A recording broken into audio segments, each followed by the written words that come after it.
Hello मेरी family, कैसे हो आप लोग। एक मर्द के लिए सबसे ज़्यादा ज़रूरी हो जाता है उसका टेस्टोस्टेरोन लेवल का बढ़िया होना। एक नॉर्मल बढ़िया यूथ में, यंग में टेस्टोस्टेरोन आपका एटलीस्ट मेरे को लगता है 500 नैनो डेसी पर लीटर से ज़्यादा होना चाहिए। बहुत सारे लोग इसका कभी टेस्ट नहीं कराते। मैं एक बार रिकमेंड करूंगा, आप एक बार टेस्ट कराओ। मैंने कराया हुआ है, मैं काफ़ी 6 महीने में कराता रहता हूँ। मेरा अभी अराउंड 700 के है। मैं कोशिश कर रहा हूँ कि इसको और ज़्यादा 750 800 हम टच कर पाएँ तो बहुत ही बढ़िया होगा। ये बेस्ट टेस्टोस्टेरोन लेवल हो जाएगा एक नेचुरली। देखो, टेस्टोस्टेरोन लेवल हम बहुत हद तक अपना अच्छा रख सकते हैं अपनी डेली हैबिट से। आज की वीडियो में मैं आपको बताने वाला हूँ बेस्ट फूड्स 4-5 जो आपको रखनी है आपके टेस्टोस्टेरोन लेवल के लिए। बट उससे भी ज़्यादा ज़रूरी, मेरा जब मैंने एक बार ही टेस्टोस्टेरोन कराया था ना चेक, बहुत पहले, तो 580 590 के अराउंड आया था। बट उस टाइम पे मेरा स्लीप शेड्यूल बहुत अच्छा नहीं था। मैं कॉलेज में था, मैं सही से सोता नहीं था सही टाइम से। सुबह 8 बजे क्लास होती थी। बट अभी मेरा ना स्लीप शेड्यूल बहुत बढ़िया है, तो वो 700 के अराउंड आ गया है। तो इसीलिए स्लीप शेड्यूल बहुत ज़्यादा ज़रूरी है। बढ़िया से सोना, बढ़िया डाइट लेना। बट जो बेस्ट 4-5 फूड्स होंगे जो आपके टेस्टोस्टेरोन लेवल को बढ़िया करेंगे। टेस्टोस्टेरोन रिस्पॉन्सिबल है आपकी fat loss, muscle gain, strength, हर एक चीज़ जो मर्द में आप देख रहे हो, बाल, दाढ़ी, सेक्सुअल हेल्थ, तो हर एक चीज़ में टेस्टोस्टेरोन का काम है। तो सबसे पहले आपको अवॉइड करने की क्या ज़रूरत है? Processed food. जो भी फूड आप देखते हो, जैसे आजकल मैंने एक चीज़ देखी हुई है, लोग बड़ा ऑनलाइन मंगा लेते हैं, ग्रॉसरी हो गया, ये हो गया। अब बहुत सारा उसमें ना प्रोसेस्ड फूड होता है। मैं ऑनलाइन बिल्कुल सपोर्ट नहीं करता कि आप ऐसे खाना खाओ जो 1-2 दिन पुराना है, प्लास्टिक में पैकेज्ड है। वो आपके टेस्टोस्टेरोन लेवल को हैम्पर करेगा ही करेगा, क्योंकि उसमें केमिकल्स हैं। वो आपके हार्मोन प्रोडक्शन के साथ खेलेगा ही खेलेगा। तो मैं वो सपोर्ट नहीं करता। उसके साथ साथ जो कैन प्लास्टिक में आते हैं, कैन में आते हैं, वो पैकेज वाले फूड्स, वो बिल्कुल ख़राब हैं। हार्मोन के साथ खेलेगा ही खेलेगा, क्योंकि उसमें केमिकल्स है। उसके साथ अल्कोहल का बहुत ज़्यादा कंजम्पशन आपके हार्मोन्स के साथ खेलेगा ही खेलेगा। ये तो बहुत ही बेसिक चीज़ें हैं जो आपको अवॉइड करनी है। अब मैं आपको बेस्ट 5 फूड्स बताऊंगा जो मैं कोशिश करता हूँ डाइट में अपनी रखने, जिससे मेरा टेस्टोस्टेरोन बढ़िया रहे। सच बता रहा हूँ, जब मेरा 500 के अराउंड था और अब मेरा 700 के अराउंड है, मेरे को बहुत ज़्यादा फर्क फील होने लगा है। तो अगर आप करोगे, एक बार अभी टेस्ट करा लो। आई थिंक 1000-1500 रुपये के बीच में था। टेस्ट करा लो, आप देखो कहाँ पे है। 6 महीने आप अपनी रूटीन चेंज करो एंड 6 महीने के बाद देखो टेस्टोस्टेरोन कितना आता है। ऑल्सो गाइज, एक अच्छे टेस्टोस्टेरोन लेवल के लिए एक बढ़िया protein intake and healthy fats का भी इंटेक चाहिए। तो उसके लिए आप अपनी डाइट में ऐड कर सकते हो योगा बार का प्रोटीन बार। ये बहुत ही ज़्यादा हेल्प कर रहा है मेरी डाइट को अच्छा रखने में, बिकॉज इसमें बहुत ईजीली 20 ग्राम प्रोटीन मिल जा रहा है, सिंपल ऐसे, और बहुत टेस्टी है। बहुत अलग अलग टाइप के इसमें फ्लेवर्स आपको मिल जाएंगे। जैसे ये है डबल चॉकलेट, ये मेरे हाथ में है हेज़लनट। तो अलग अलग आपको फ्लेवर्स मिल जाएंगे। ये वे प्रोटीन ब्लेंड से बनता है, आलमंड से इसमें, और इसमें एंटीऑक्सीडेंट बहुत ज़्यादा है, बहुत ज़्यादा टेस्टी है, बहुत ज़्यादा लाइट है स्टमक में। कुछ ऐसा नहीं लगेगा कि आपने बहुत कुछ ऐसा खा लिया, तो कोई ब्लोटिंग वगैरह का सीन नहीं है। बहुत ज़्यादा 9 ग्राम फाइबर है इसमें। सो आई वुड डेफिनेटली रिकमेंड, अगर आपको चाहिए एक प्रोटीन बार। बहुत अलग अलग फ्लेवर्स हैं इसमें। आपको ये भी है आलमंड फज, बहुत ही ज़्यादा टेस्टी है। इसका लिंक मैं डिस्क्रिप्शन बॉक्स में ऐड कर रहा हूँ, वहाँ से आप इसको ज़रूर चेकआउट कर लेना।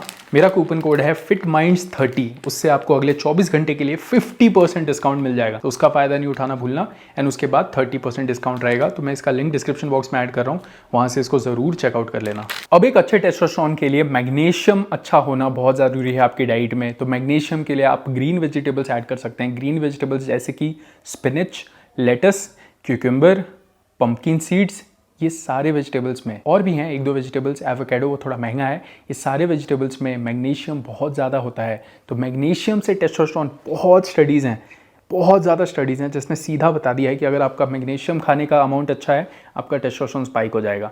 और इसीलिए जैसे मैं पावर लिफ्टिंग में हूँ, और भी जैसे स्पोर्ट्स में एथलीट है ना, वो मैग्नीशियम का सप्लीमेंट ऐड करते हैं अलग से। क्यों? क्योंकि मैग्नीशियम से टेस्टोस्टेरोन में फ़र्क आता ही आता है। तो मैग्नीशियम डेफिशिएंट नहीं रहना है अपने आप को, तो अपनी न्यूट्रिशन में मैग्नीशियम रिच वेजिटेबल्स ऐड करने हैं। रिसर्च करते हुए मैंने पोमोग्रेनेट, अनार के लिए भी एक स्टडी देखी। 2012 में एक स्टडी करी गई थी जिसमें अनार खिलाया गया था बहुत सारे लोगों को डेली, एंड उनका टेस्टोस्टेरोन ऑलमोस्ट 20-25% बढ़ गया था 1-2 महीने के बाद।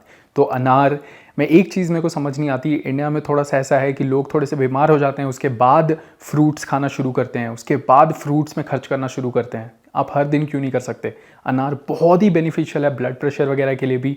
तो मैं रेकमेंड करूंगा कि आप थोड़ा बहुत अनार डेली कंज्यूम करो। बहुत सारे लोगों को ऐसा लगता है कि हमें फैट्स खाना नहीं चाहिए, बट हेल्दी फैट्स बहुत ज़्यादा अलग चीज़ हो गए।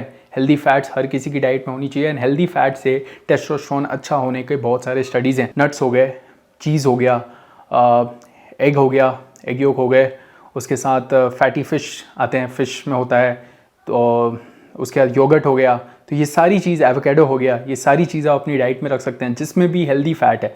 अब मैं इतने सारे फूड ऑप्शंस बता रहा हूँ, आप कोई भी एक दो रख सकते हो जो भी आपके लिए अकॉर्डिंग ठीक बैठ रहा है, जो भी आपके बजट में आ रहा है, जो भी आपके डाइट के अकॉर्डिंग आप जो खरीद सकते हो वो आप रख सकते हो। बट हेल्दी फैट हमें खाना ज़रूरी है, मैंडेटरीली एक दो चीज़ें होनी चाहिए जिसमें हेल्दी फैट्स के अच्छे सोर्सेज हैं। लास्टली आपके फ्रिज में कुछ अंडे ज़रूर होने चाहिए, ये बहुत ही ज़्यादा अच्छे हैं, वो तो आपको पता ही है प्रोटीन वगैरह के लिए भी, बट इससे भी टेस्टोस्टेरोन का काफ़ी रिलेशन देखा गया है।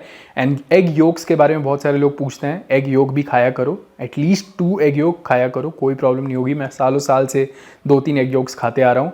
उसके साथ साथ अनियन एंड जिंजर भी बहुत अच्छे हैं, उनमें एक केमिकल फाइंड होता है डाइसल्फाइड, जो कि एक हार्मोन सिक्रीट करता है जिससे कि टेस्टोस्टेरोन बढ़ सकता है।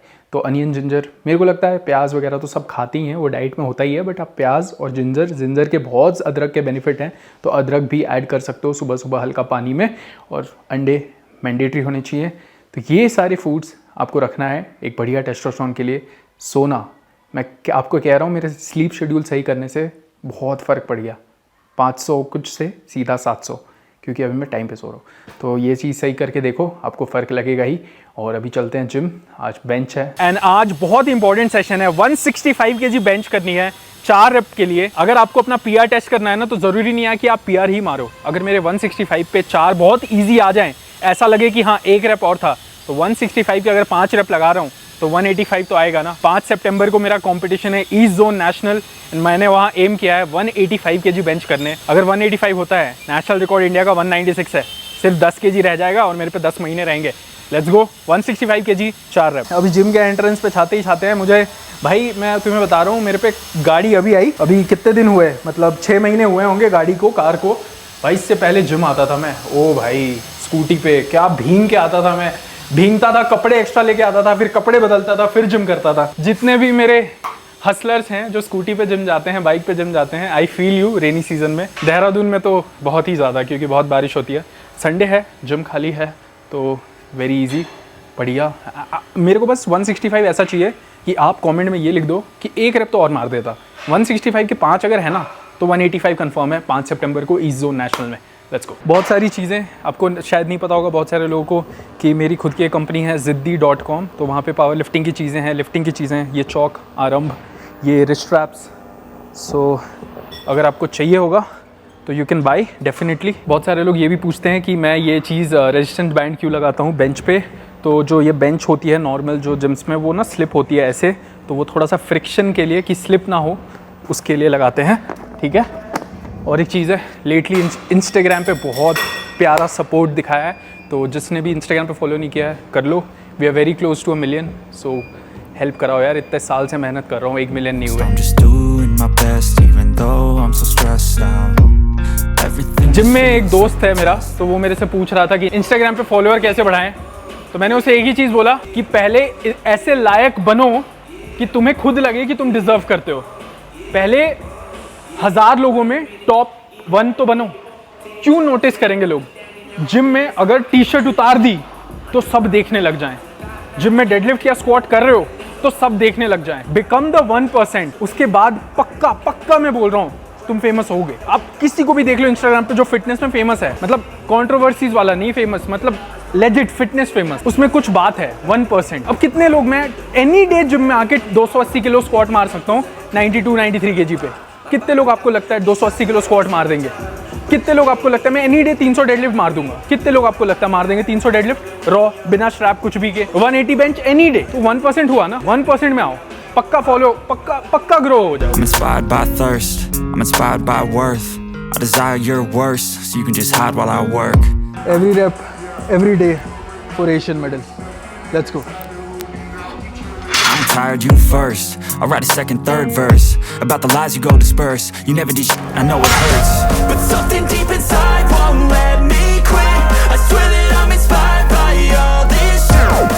Tell me that I can't and I won't. That's what guides me the most. Fuck your lies, I'll do what I want.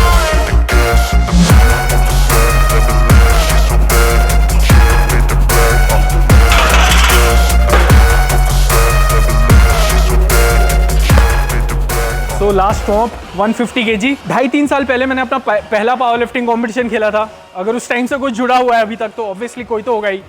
तो 150 kg मेरा लास्ट अटेम्प्ट था बेंच में, बहुत ग्राइंड किया था सेम 93 kg में। एंड आज 150 kg देखना किस स्पीड में मूव होता है। सो मेहनत 3 साल, देखो 3 साल में 150 kg मेरा PR था, बिल्कुल ग्राइंड।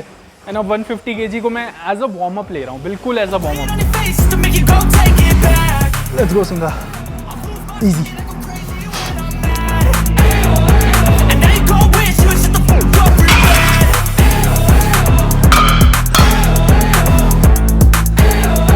तो अभी मैं भाई से डिस्कस कर रहा था, अपने वीडियोग्राफर भाई से, मेरे लाइफ में जो नहीं हुआ है ना वो आगे और अच्छा हुआ है। तो गिव अप नहीं करना है। मेरा रोडीज नहीं हुआ तो मुझे पता है कि आगे और अच्छा होगा, क्योंकि जब मैंने रोडीज का ऑडिशन दिया था तब मेरी पर्सनैलिटी अलग थी। मैं बहुत मतलब मैं नहीं था। अभी मेरा बात करने का तरीका, मेरा कॉन्फिडेंस, मेरा लुक्स, हर एक चीज अलग हो चुका है। तो उस टाइम होता भी ना तो मैं उतना शाइन नहीं कर पाता, बट अब होगा ना तो मैं अलग शाइन कर पाऊंगा। और एक नेशनल में हगा, अगले साल नेशनल जीता, रिकॉर्ड बनाया डेडलिफ्ट का, टोटल का। तो जो नहीं होता है वो अगले साल बेटर होता है। तो I am pretty sure Roadies का भी होगा और बेटर होगा। एशियन एक साल अच्छा नहीं गया, 5th हुआ, बहुत लोगों के लिए अच्छा है बट मेरे लिए नहीं उतना अच्छा, बट अगले साल और अच्छा होगा। तो ये हमेशा हुआ है मेरा कि वो बोलता, मैं नहीं बोला था ना, वो गेम जिद्दी का है, जो लगे रहेगा वो आगे निकल जाएगा। तो मेरे लिए वो अप्लाई करता है। अगर मैं पहली बार में कुछ छोड़ दूंगा ना तो नहीं, वो दूसरी तीसरी बार मेरा बहुत बेटर होके निकलता है। It's a good thing. और हार अच्छी चीज़ है, हार बहुत अच्छी चीज़ है, आपको बहुत कुछ सिखाती है। हम्बल होना सिखाती है और मेहनत करना सिखाती है। तो हारना भी ज़रूरी है भाई जीवन में। सिर्फ जीतोगे तो क्या सीखोगे। मेन सेट का टाइम है बट जिम में कोई वो नहीं है हैंड ऑफ देने के लिए, तो थोड़ा टफ होता है ना, समझ रहे हो। इतना वेट ना ऐसे पीछे से ऐसे उठा के ऐसे लाना बहुत टफ होता है, बट क्या करूँ। भाई को बोलता हूँ रुको, सुनो ना ये थोड़ा उठा के दो ना, 4 रेप मारने हैं। Let's go. कुछ भी नहीं है, उठाओ। 1 2 3 बढ़िया, पहुंचे। बहुत वन मोर, लगेगा लगेगा, आ गया आ गया आ गया। बढ़िया बढ़िया बढ़िया बढ़िया, फुल पावर।